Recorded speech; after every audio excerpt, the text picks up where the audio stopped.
자, 인터뷰. 지금은 지방시대 시간입니다. 지방의회 매니페스토 약속 대상은 사단법인 한국 매니페스토 실천본부가 지방의회의 역량을 강화하고 또 주민과의 신뢰 기반을 구축하기 위해 공약 이행과 또 좋은 조례 분야에서 전국 지방의원을 대상으로 시상하는 그런 상인데요. 좋은 조례 분야에서는 김종인 의원이 우수 의원으로 선정이 됐습니다. 자, 어떤 분야에서 활약하고 있고 또 올해 어떠한 계획을 가지고 있는지 인천시 의회 교육위원회 소속 김종인 의원 연결해서 이야기 나눠보죠. 자, 김종인 의원님 안녕하세요. 네, 안녕하십니까. 출발 경인대행진 청취자 여러분 안녕하십니까. 성나 1, 2, 3동, 가정 1, 2동, 신현 원창동 지역구를 둔 인천광역시의 교육위원회 김종인 의원입니다. 예. 현재 더불어민주당 인천시 원내대표로 같이 활동하고 있습니다. 인천 발전이라는 300만 인천 시민들의 소망을 담고 지역 현안 해결에 앞장서 모두가 행복한 인천을 만드는 구심점을 역할을 다하겠습니다. 작년 수상에 대해 잠깐 말씀드리면요. 공동주택 관리 종사자 인권 증진에 관한 조례를 대표 발의하였습니다. 네. 공동 주택 관리자 인권 문제에 초점을 맞춰서 맞춤형 조례, 시민단체에게 상징성 있는 조례를 인정해 주셨다고 생각합니다. 앞으로도 사회적 약자 보호를 위해서 공공의 이익을 대변하고 사회적 흐름에 맞는 조례를 입법하도록 열심히 의정 활동을 임하겠습니다. 네. 네. 아유, 열심히 하셨으니까 또 매니페스토 약속 대상에서 또 우수상을 또 받으셨잖아요. 네. 우리 네네. 진짜 감사합니다. 축하드리고 좀 소감 한 말씀 좀 해주세요.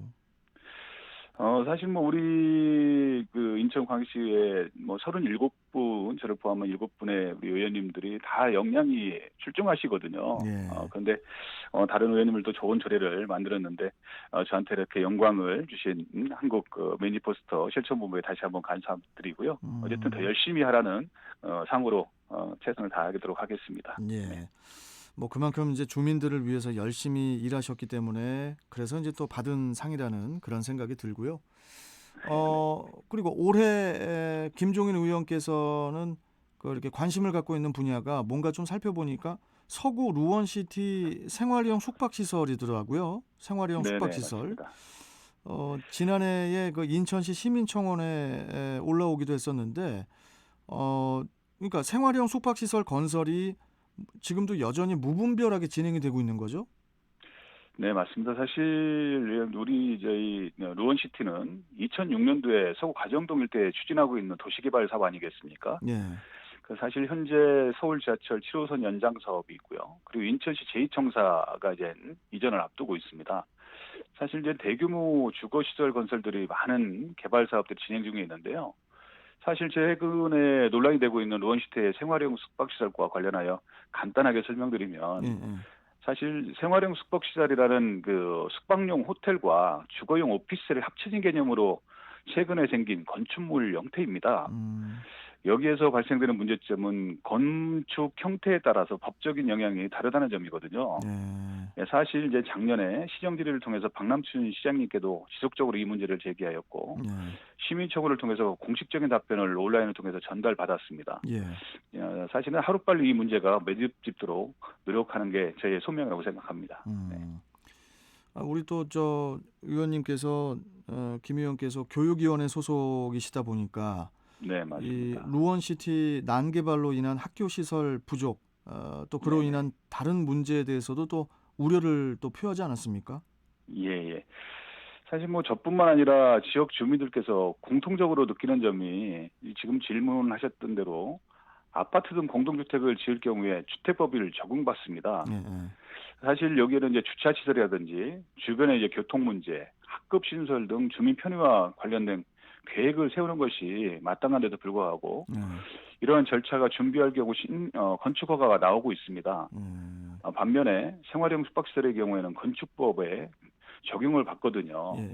그 주택법에서 요구하는 사항들을 이행할 수 없기 때문에 걱정인 것이 사실입니다. 생활형 숙박시설 개발사의 요구대로 허가가 난다면 해당 지역 주민이나 거주하시는 지역 주민들의 피해는 살아보면서 상당히 높다고 볼 수가 있는 것이거든요. 예. 이런 문제점이 좀 있습니다. 네. 좀 어떻게 구체적인 좀 보완이 필요해 보이는데 네네. 의원께서는 어떠한 생각을 좀 가지고 계십니까? 사실은 이제 이 지역의 현안을 해결하기 위해서는 이제 첫 번째로 시작할 것이 지역 주민과의 끊임없는 소통이라고 생각되거든요. 네. 그 지역 대표분들 정기적인 만남을 통해서 그분들과 제가 느낀 점을 서로 공유하면서 어떤 그 지역 주민들의 의견을 모아서 인천광역시의회 우리 그 신원호 의장께도 이제 전달을 하였거든요. 음, 뿐만 아니라 이제 언급한 것 같이 본회의에 통해서 박남시장께 직접적인 시정 지지를 통해 가지고 지역 주민들이 원하는 답을 조금이나마 얻어낼 수가 있었습니다. 네. 사실 그 얼마 전에 우리 지역구에 있는 그 김 국회의원이신 김기영 의원님께도 법안 발의를 통해서 생활형 숙박시설 공동주택 범위에 포함시켜 학교 신설 수요에 반영하는 법안을 제출하는 그러한 발빠른 대응을 해주셨어요. 네. 네. 근데 저 안타깝게도 생활형 숙박시의 부지는 개발사에서도 가지고 있는 사유지라는 거거든요. 음, 이 사유지에는 경제적인 그 개발 권리를 박탈할 수밖에 없기 때문에 음, 어떤 그 지역 주민들의 의견과 개발사 의견을 조율하면서 반영하는 것이 원만한 해결 방안이 될 수 있도록 최선의 노력을 다하는 것이 맞다고 봅니다. 예, 네, 알겠습니다. 자, 그리고 다른 좀 사안으로 좀 가서 네네, 이미 그 인천 평준화 지역 그 일반 고등학교 배정이 끝나고 네네. 새 학년 또 이제 새 학기를 앞둔 가운데 그 청라 국제도시의 그 학부모들이 수년째 요구해온 그 고등학교 신설을 촉구하고 있는 그런 네, 상황인데요. 맞습니다. 예, 네. 학교 배정 시에 일지망에서 떨어진 학생들은 자기 동네 이 청라가 아닌 타 지역으로 이동하는 그런 불편함이 이만저만이 아니라고 들었습니다. 네, 맞습니다. 이 부분도 제가 시정 질의를 통해서 우리 그 교육감이신 도성훈 교육감께도 이 부분에 대해서 질의를 좀 하고 그랬는데요. 네, 지금 말씀하신 대로 그 인천 지역 내에는 특히 서구 지역은 인구가 지속적으로 늘어나고 있거든요. 예, 예. 예, 특히 루원시티라든지 청라국제도시 지금 입주하지 않았지만 앞으로 학령 규모가 늘어날 예정인 검단 신도시까지 학교 음, 신설의 필요성이 꾸준히 제기되고 있습니다. 예. 특히 이제 제가 지역구를 둔 이제 청라국제도시 내에는 청라고와 초원고, 해운고 3개 학교밖에 없는 사실이거든요. 고등학교가 세 개 있는 거예요? 예, 네네. 예. 그 당초에는 청라국제도시 내에 있는 고등학교 부지는 5곳이 확보되어 있습니다. 아, 그래요? 네, 이 부지에는 위치한 그 청라, 초원, 해운고는 당초 부지에 잘 신설이 되었고요. 예, 예. 하지만 두 곳이 있는 학교 부지 두 곳에는 초중학교 통합학교라고 하는 신설학교가 그 신설이 되었고 예. 지금의 학교수 부족으로 인해서 우리 아이들이 그 피해를 보고 있는 게 사실입니다. 아니 지금 그 학교를 지어질 수 있는 그 준비되어 있는 땅이 좀 있다고요? 네, 현재 두 곳이 있는데 예, 한 예. 곳은 고등학교 부지였는데 이제 그 초중 통합학교로 신설이 아, 됐고요. 신설이 됐고, 네, 또 한 예. 곳이 또 남아 있습니다. 한 곳이 지금 남아 있다고요? 예, 우리 이제 현재 가칭 도담고라는 위치에 이제 우리 청라 사단지에 위치해 있는 부지가 있고요. 아니 또한 그러면 그 학생들이 지금 너무 많아지고 그러면은 네. 그 부지에 저 고등학교를 하나 지금 지으면 될 거 아닙니까? 근데 이젠 그 져야 되는데 예. 지금 고등학교를 지을 수 있는 충족 요건은 학생들이 800명 정도의 수요가 있어야만이 이게 교육부의 어, 중앙투자 심의도 이제 올라갈 수 있는 부분인데 아 그래요? 사실은 현재 우리 아이들이 그 충족할 수 있는 인구가 조금 안 된다는 거거든요. 음, 그런데도 불구하고 이제 우리 청라가 이제 청라 삼동이 국제 업무지구라든지 로봇랜드 그리고 스타필드 그밖에 우리가 스트리밍 시티 여러 가지 개발이 이제 올해부터 착수가 되는데 예. 여기에는 이제 주상복합이라든지 오피스텔이 또 1가구 2재택에 또 포함되고 있습니다. 예, 그래서 예, 예.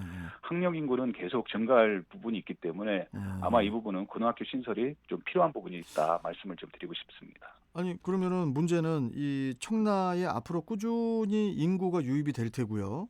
네네. 그렇게 되면은 지금 그 학생들이 지금 좀 먼 곳까지 등하교를 하고 있는 학생들이 계속 그 불편함을 느낄 텐데 그 언제쯤 그 인원수가 요건이 될 때까지 언제까지 기다려야 되는 건가요? 그쪽 동네에 있는 학생들은? 참으로 참 해결하기 어려운 숙제인데요. 우리 음, 아이들이 안전하게 쾌적한 활동에서 교육을 받는 건 당연한 권리입니다. 그렇죠. 네. 지금의 현실이 참으로 안타까운데요. 학교 신설은 제가 좀 전에 말씀드린 중앙부처인 교육부에서 주관하고 있거든요. 교육부에서. 네. 예, 예, 예. 그 교육부의 이제 중앙투자심의위원회가 이제 허가를 받아야 신규 학교를 신설할 수 있는 조건이기 때문에 새롭게 학교를 설립하는 것이 어려운 실정입니다. 사실 이제 얼마 전 그 타 시도와의 학교 설립 현황을 살펴본 결과 제가 그 시정지를 통해서 부산과 인천의 인구는 서로 비슷한 규모인데 학교 설립수에 많은 차이가 나는 것을 볼 수 있거든요. 네, 인천의 경우는 고등학생 수가 125개 교인데 그 부산은 142개로 17개의 학교가 많은 상황입니다. 우리 인구수는 거의 비슷한 부분인데 이러한 상황에서 보면 개선하기 위해서는 지속적으로 우리 인천시 교육청과 교육부의 해결 방안을 낼 수 있도록 지속적으로 요구하는 것이 맞다고 보고요. 사실 이런 부분에 대해서 최선을 다하고 우리 그 청취자 여러분도 21년 신축년세에 더 많은 걸 우리 지역 의원들한테 요구를 하시면은 보다 모는 것을 결실을 낼 수 있지 않나 생각이 됩니다. 예, 네. 알겠습니다. 우리 김종인 의원께서 좀 계속 좀 앞장서서 수고 좀 해주시고요. 네네네. 자, 오늘 말씀은 여기까지 듣고 또 다음에 또 다른 사안으로 또 뵙도록 하겠습니다. 고맙습니다, 의원님. 네, 새해 복 많이 받으시고요. 예, 네, 새해 복 많이 감사합니다. 받으십시오. 예. 네, 고맙습니다. 예. 자, 지금까지 인천시 의회 교육위원회 김종인 의원이었습니다.